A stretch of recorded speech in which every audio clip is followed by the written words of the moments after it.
चाहता हूँ। मैं हर बार अपनी मीटिंग में कहता हूँ कि मीडिया का जब मीडिया जब कायम की गई तो आप तस्वीर कीजिए कि मीडिया का क्या दायित्व था, क्या जिम्मेदारी थी। मीडिया का दायित्व था कि वो पब्लिक की परेशानियों को सरकार तक पहुंचाए, सरकार की पॉलिसीज को जिससे पब्लिक का फायदा हो सकता है वो उन तक पहुंचे। अब वक्त बदल गया है, हमारे पास में, पब्लिक के पास में सिवाय मीडिया के अब कुछ बचा नहीं है कि वो उनकी परेशानियों को आगे तक पहुंचा दे।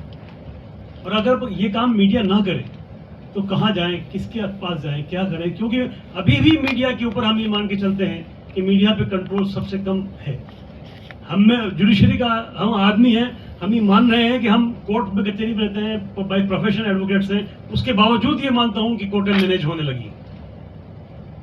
लेकिन मीडिया में जो सरकारी मीडिया है वो तो मैनेज हो रहा है पूरा, लेकिन जो यूट्यूबर्स हैं, प्राइवेट चैनल्स हैं, वो तो कम से कम बात को पहुंचा रहे हैं। तो ये बात आपके पास ही आपके जरिए ही पहुंच सकती है कि क्या मतलब इस मुल्क में क्या हो गया ऐसा कि आपको ये सब कुछ करना पड़ रहा है। कभी जिस इलाके में कभी कोई कम्युनल राइट्स नहीं हुआ, वहां पर भी आपको नेशनल सिक्योरिटी की बात नजर आती है। और बहुत मजे की बात यह है कि जो नोटिस दिए गए हैं बाड़मेर में और जैसलमेर में, बीकानेर के इलाके के अंदर, वो नोटिस दिए गए हैं लैंड रेवेन्यू एक्ट के सेक्शन के तहत। कोई notice national border security act के तहत नहीं है। क्या मजाक है? आप नोटिस देते हैं लैंड रेवेन्यू एक्ट के सेक्शन 56 और 91 का, आप उसमें तो नेशनल सिक्योरिटी की बात ही नहीं करते हैं। तो और जवाब एपीसीआर ने जब 23 रिटें फाइल करी है जोधपुर हाई कोर्ट के अंदर, वहां पर उनका रिप्लाई आ गया। रिप्लाई जब लेके आए तो वो कहते हैं कि नेशनल सिक्योरिटी एक्ट की बात है। ऑनरेबल कोर्ट ने कहा जी नेशनल सिक्योरिटी एक्ट के तहत तो आपने कोई नोटिस दिया ही नहीं है, आप तो नोटिस लैंड रेवेन्यू एक्ट के तहत दे रहे हैं, आप तो एंक्रोचमेंट का नोटिस दे रहे हैं, आप तो भू परिवर्तन का नोटिस है। मैक्सिमम रिट्स पिटिशंस के अंदर मैक्सिमम नोटिस जो है उसमें एंक्रोचमेंट का भी नोटिस नहीं है। वो कहते हैं जी आपका खुद का खातेदारी का खेत है जिसके ऊपर आपने भू रूपांतरण किए बगैर मस्जिद बना ली। तो आप वहां की भौगोलिक स्थिति देखिए, वहां ढाणियां हैं, एक ढाणी दूसरी ढाणी से 1.5 किलोमीटर दूर है, 2 किलोमीटर दूर है। तो 5 वक्त का नमाज जो आदमी अदा करता है वो क्या 2 किलोमीटर दूर जाएगा नमाज पढ़ने के लिए? ये मुस्लिम मोहल्ले जो सिमट के एक जगह हो जाते हैं वो इसीलिए हैं कि सरकार नई कॉलोनियों में मस्जिदों की कोई गुंजाइश नहीं रखती है। उन्हें मकान तो अलॉट करती है लेकिन उनके लिए कोई मस्जिद की इंतजाम नहीं करती, कोई कब्रिस्तान का इंतजाम नहीं करती। इसीलिए वो सारी पॉपुलेशन सिमटते सिमटते एक ब्लॉक में जाती है, क्योंकि जो इस्लाम को फॉलोवर्स हैं वो 5 वक्त की नमाज अदा करना चाहते हैं। उन्हें सुबह 5 बजे नमाज पढ़नी है, फिर जोहर में पढ़नी है, फिर असर में पढ़नी है, फिर 1.5 घंटे बाद मगरिब में पढ़नी है, फिर ईशा में जाना है। वो इस्लाम के फॉलोवर्स हैं, बगैर मस्जिदों के नहीं रह सकते। तो अब हमें नोटिस, आप तमाम जनता को आपने जो नोटिस दिए वो लैंड रेवेन्यू एक्ट के तहत थे और आप उनको चलिए वो भी दीजिए, उसमें गलती है लोगों की, हम मान लेते हैं, तो उसका एक प्रोसीजर है। फर्स्ट ऑफ ऑल या तो ये डिक्लेयर कीजिए कि हम कोई कानून नहीं मानेंगे, हमारा यही तरीका होगा, नोटिस देंगे, अगले दिन तोड़ देंगे, फिर अगली सरकार आएगी, हो सकता है वो भी किसी एक रास्ते में चले, वो अपना कोई कानून लेके आएगी। तो फिर साथ में सेकंड ये भी तय कर दीजिए कि हम जो है कॉन्स्टिट्यूशन पे भरोसा ही नहीं रखते, क्योंकि कॉन्स्टिट्यूशन तो आपको एक प्रोसीजर देता है, सुप्रीम कोर्ट आपको एक गाइडलाइन देता है। मतलब धब्बा तो हमारे ऊपर, इस्लाम के ऊपर या इस्लाम के फॉलोवर्स के ऊपर, मुसलमानों के ऊपर, ये कहते हुए कि आप जो है कानून की पालना नहीं करते, और कर कौन नहीं रहा ये तो आपको देखना पड़ेगा। सुप्रीम कोर्ट की गाइडलाइंस को कौन फॉलो नहीं कर रहा?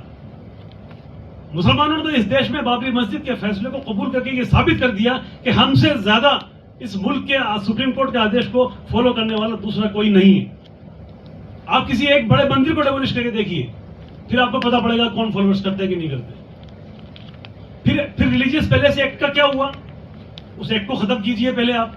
जब आप 91 के रिलीजियस पैलेस एक्ट की बात करते हैं और उसमें ये बात कहते हैं कि 1945 से लेकर 47 के पहले की जो मस्जिदें हैं, जो कोई भी रिलीजियस इदारे हैं, वो अपनी जगह कायम रहेंगे। आप उसको भी नहीं मानते, आप हर रोज एक मस्जिद को नोटिस दे रहे हैं, और मस्जिद को ही नहीं दे रहे हैं, अयोध्या में 350 मंदिरों को भी दे दिया। तो ये किसी के भी नहीं है। आज अगर कोई लोग इस बात पर खुश होते हैं कि मस्जिदों को दिए जा रहे हैं, तो वो तैयार रहें, कल जब इनको वहां से निकल कुछ करना होगा तो ये मंदिरों को भी करेंगे। तो ये चीजें तो अब किसके पास जाए, कहाँ जाए सर? 23 रिटें एपीसीआर ने जोधपुर हाईकोर्ट के अंदर फाइल करी हैं, उनमें बहस हो चुकी है, उनमें जजमेंट रिजर्व है। हमने आज प्रेस कॉन्फ्रेंस इसलिए रखी है कि कल संडे है, जजमेंट अभी प्रोनाउंस नहीं हुआ है हाईकोर्ट से। हमें खतरा इस बात का है कि जिस तरह ये काम कर रहे हैं कल नहीं पहुंच जाए बुलडोजर लेके, क्योंकि जयपुर में इन्होंने ये करके दिखा दिया है। जयपुर में 10 तारीख थी, 8 तारीख की सुबह इन्होंने बुलडोजर चला दिया। हमने 7 तारीख की शाम को रात के 12:30 बजे जब वहां नेट बंद किया, मतलब फोर्स लगाई, लोगों का जाना बंद किया, तो हमने रात को 12 बजे चीफ जस्टिस ऑफ राजस्थान को एक मेल किया।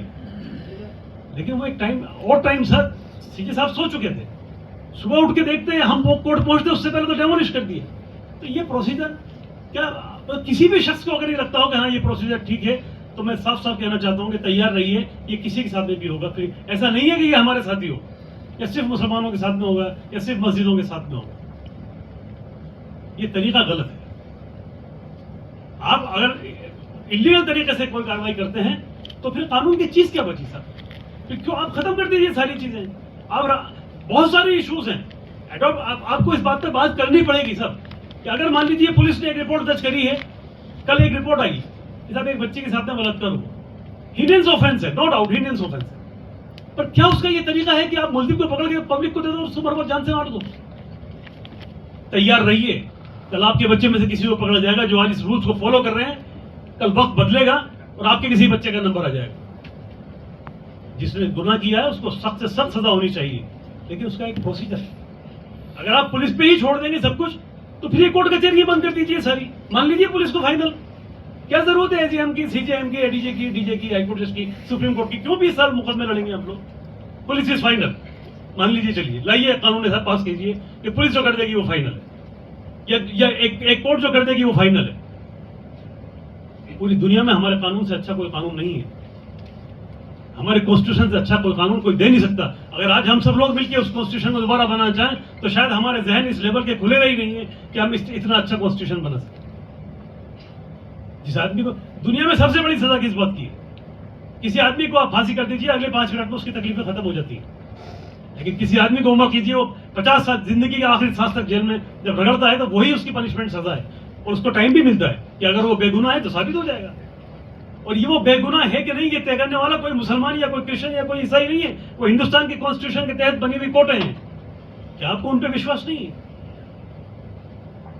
तो आज की प्रेस कॉन्फ्रेंस इस बात के लिए कि ये जो भी तरीका अपना रहे हैं, इन्होंने 71 नोटिसेस दिए हैं, जो इश्यूज हो चुके हैं, वो जो लिस्ट है जिनको देना चाहते हैं वो 350 से ऊपर है। 71 इश्यूज ये दे चुके हैं, जिसमें से 63 बाड़मेर की प्रॉपर्टीज हैं, 6 प्रॉपर्टीज जैसलमेर की हैं, 6 प्रॉपर्टी इन्होंने बाड़मेर में तोड़ दी हैं, और 2 प्रॉपर्टीज इन्होंने जैसलमेर के अंदर तोड़ दी, और बगैर कोई प्रोसीजर एडॉप्ट किए हुए तोड़ दी। मैं इस बात को पहुंचाना चाहता हूँ आज सबके मार्फत, मेरे तमाम साथियों का शुक्रिया अदा करना चाहता हूँ कि हमारी बहुत छोटी डॉक्टर साहब दिल्ली से तशरीफ लेके आए हैं, हमारे नेशनल सेक्रेटरी नदीम खान साहब दिल्ली से तशरीफ लेके आए हैं, सब लोग हैं।